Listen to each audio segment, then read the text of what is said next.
14 number one songs.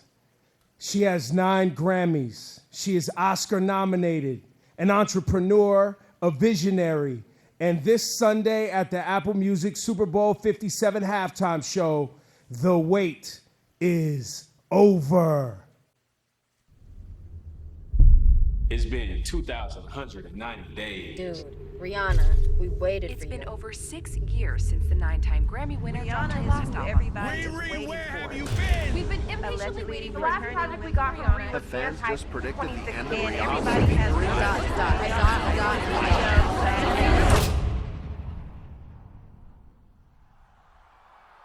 You needed me. Okay, from Apple Music Radio and the host of the Nadeska Show, please welcome our girl, Nadeska Alexis.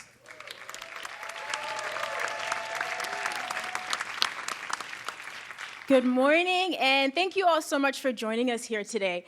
For the past few years, I've watched this press conference from home on the couch in my pajamas, so it's really nice to be here with you all in person.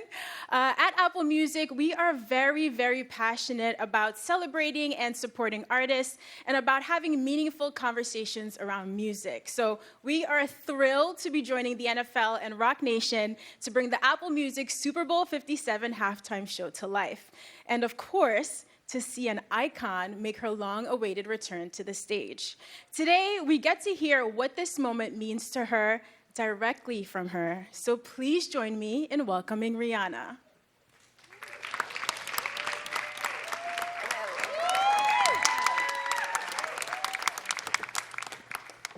Hello. Hey, everyone. How are you? Good morning. Hey. Come get comfy with me here. Okay. It's so nice to have you here. Thank you. It's my pleasure. It's my pleasure. Listen, I know you've been working really, really hard to get ready for this show and probably haven't gotten enough sleep, but you still look like you're glowing from within. Is that the Fenty highlighter, or you're just excited to hang out with us this morning? The Fenty highlighter is definitely helping today because I have yet to sleep. We were working at the venue all last night, and I kind of just stayed there, ended up in a prep, and somehow I'm here at a press conference right now.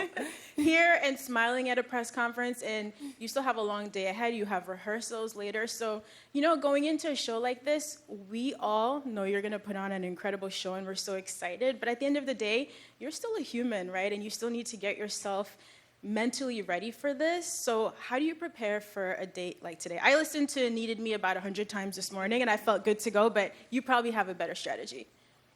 A day like today? And a day like Sunday. Sunday. No, that's the one. I mean, I've been so focused on the Super Bowl, I totally forgot that my birthday is coming up.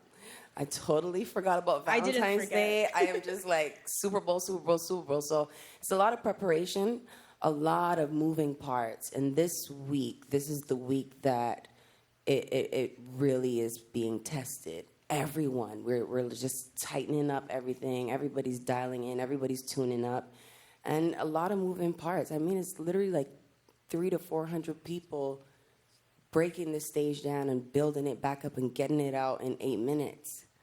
It's incredible. It's almost impossible. But if it's impossible, that means you could do it, because you've always been that person who could do it. I don't know that I could do that in 8 minutes, but we're excited to do the Super Bowl. We are. We've been working on it for a while, and every day it just gets closer and closer to the finished product. And today is a really big rehearsal, really important one, so that's going to be crucial for Sunday. I'm excited to see that. And, I'm a big believer in timing, that some of the most special and magical moments in our lives, they line up in a way that I think that we can't always anticipate and predict. It's like the universe knows. So I'm wondering for you, what does it feel like for this performance to land at this moment in your life and in your career? It feels like it could have only been now. Yeah. I mean, when I first got the call to do it again this year, I was like, you sure? Like, I'm 3 months postpartum. Like, should I be making major decisions like this right now? Like, I might regret this. But when you become a mom, there's something that just happens where you feel like you could take on the world, you can do anything, and the Super Bowl is one of the biggest stages in the world. So as scary as that was, because I haven't been on stage in 7 years, there's something exhilarating about the challenge of it all. And it's important for me to do this year. It's important for representation. It's important for my son to see that.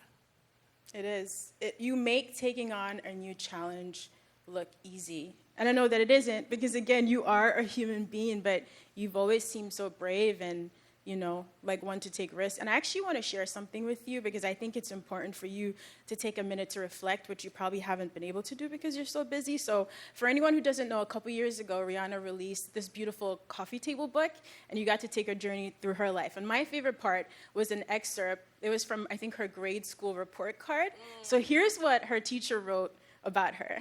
She is sure of herself and displays a positive attitude. I still see that today. She's friendly. She takes a leading role in group activities. She expresses her ideas clearly and intelligently, and she's very relaxed in acting out ideas. We have seen you evolve over the years, from your first album to becoming a mom and a businesswoman and a music powerhouse, but you still very much seem like that little girl in that report card. That was trippy to hear you read that out, because I feel like you were kind of describing me right now, especially the relaxed part. That's a Caribbean thing. It really is. Yeah, it seems like your values haven't changed over time, although you've obviously grown in a lot of other ways. It's true. It's true. A lot of my core values have never left me. A lot of the lessons I've learned in my earliest years, I have never forgotten. And I carry them throughout my life and my career. Your work ethic is definitely one of those things.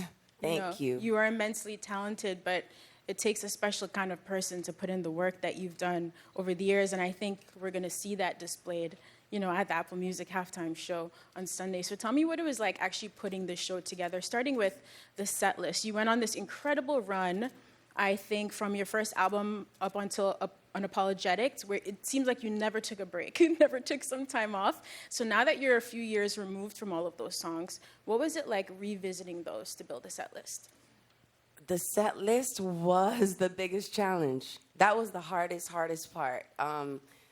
Deciding how to maximize 13 minutes, but also celebrate. That's what the show's going to be. It's going to be a celebration of my catalog in the best way that we could have put it together.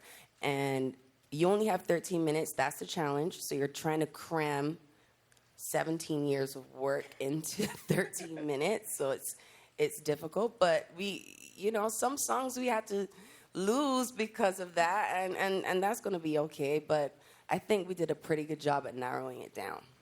Was there trial and error? You know, as you started rehearsals, were you running through set lists and tweaking, realizing this didn't work in this moment? Oh, yeah. Oh, my God. There are probably about 39 versions of the set list right now. Wow. Yeah.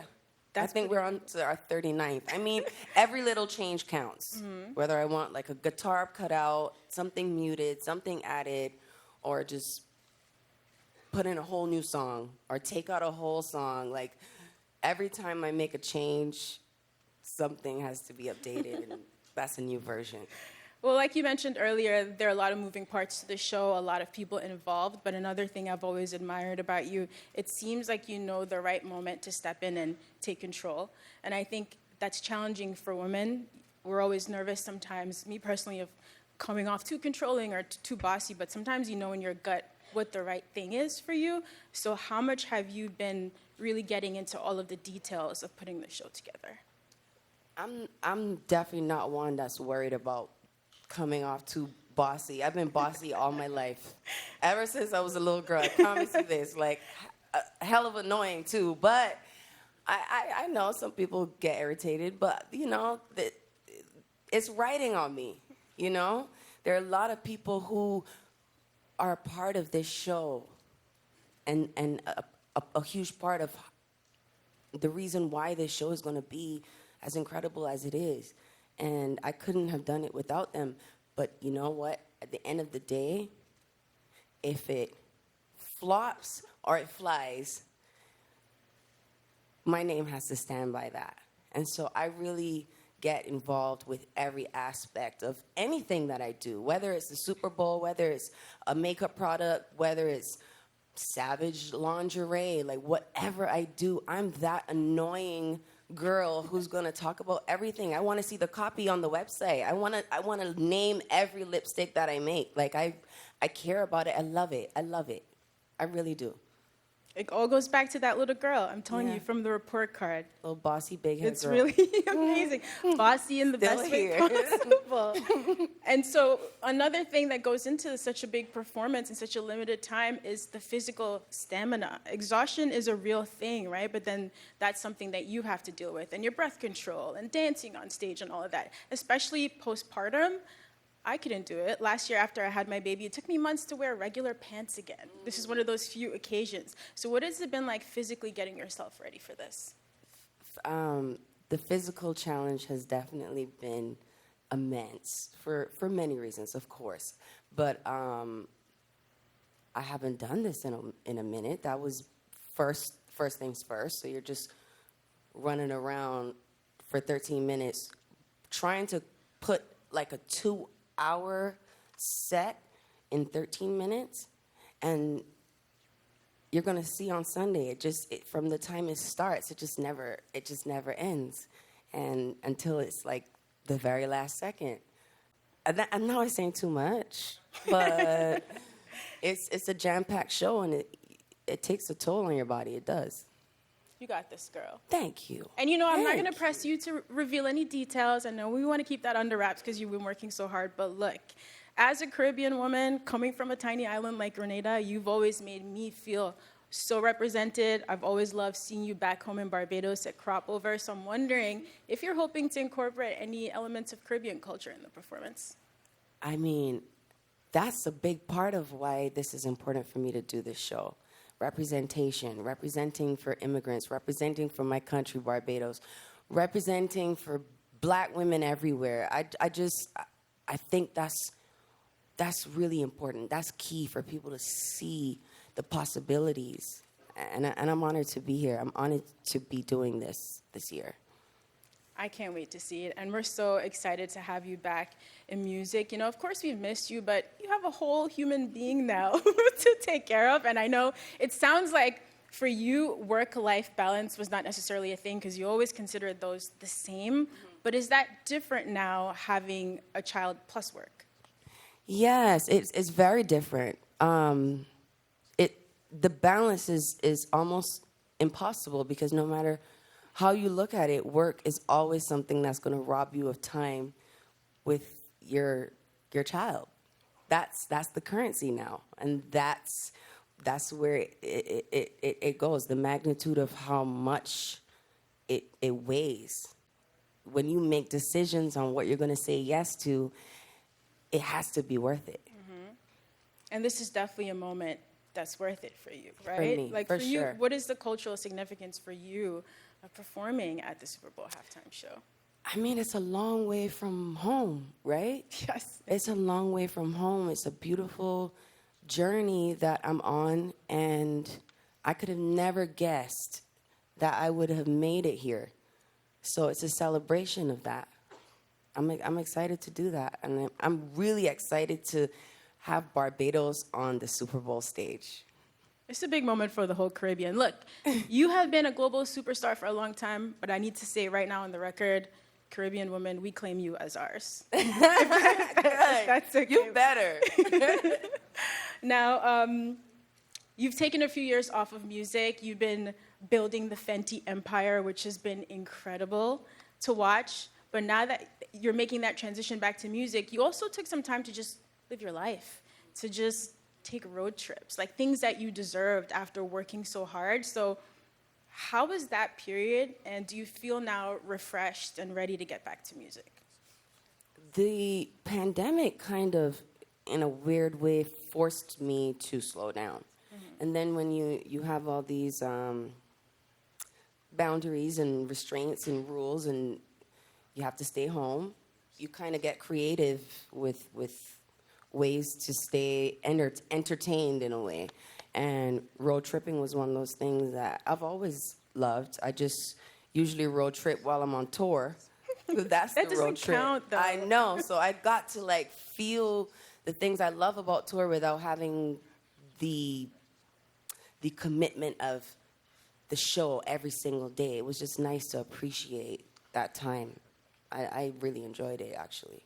You deserved it. You seem like a workaholic, so I think you deserve some time off. And look, I'm not asking any questions about when music is dropping. I don't want any problems with you or with the Navy. But, you know, a couple years ago, you said that you were working on a project that would be reggae-inspired. Those are your roots. And then also a project that would just kind of capture where you're going forward in this next chapter of your life. And when I talk about this with my friends, we would take anything. A classical album from Rihanna would also be fire. So I was wondering if you could just tell us a little bit about this chapter and how you're feeling musically in general.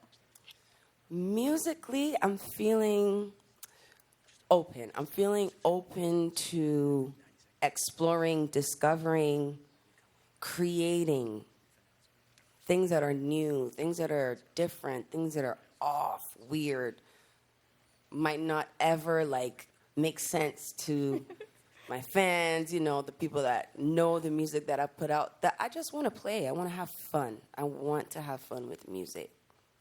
You should have fun with the music and have fun on that Super Bowl stage on Sunday. You put in all of the work. You're ready. This is in your bones. And now it's just important for you to go out and have a good time. So promise me that you'll have fun. I got you, girl. I promise. That's one of my main things. I promised myself that I would have fun. All right. That's great. And now...